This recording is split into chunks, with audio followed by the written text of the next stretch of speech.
राम राम शेतकरी मित्रो. मी तुमचा शेतकरी मित्र दौलत बारापात्री यूट्यूब चॅनल तुमचं स्वागत करतो आहे.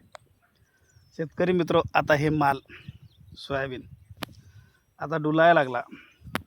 पाऊस चांगला झाला, 2-3 दिवस झाले पाऊस एक नंबर पडत आहे. पाऊस असा म्हणजे व्हायला नाही, खरडल नाही, कुठं काही नाही, पण रिमझिम बऱ्याच प्रमाणात चांगला पाऊस पडला. आता सोयाबीनला जीवदान मिळालं, नाहीतर हे माना टाकून देईल. त्या पाऊस नव्हता, जवळपास 20-22 दिवसाचा खंड होता, तो खंड संपला आणि पाऊस चांगल्या पद्धतीनं झाला. आता 20, 21, 22, 3 दिवस चांगला पाऊस झाला.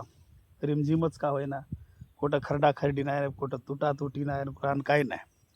व्यवस्थिशीर पाऊस पडला. असाच जर पाऊस पडला तर मला एक नंबर येतात.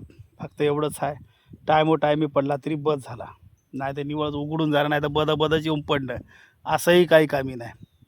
असा पाऊस पद्धतशीर पडणे खूप गरजेचा होता आणि ते पडला. आता हे बघा माल कसा झाला आहे. सोयाबीन आहे आपली एक नंबर झाली, काही विषय नाही.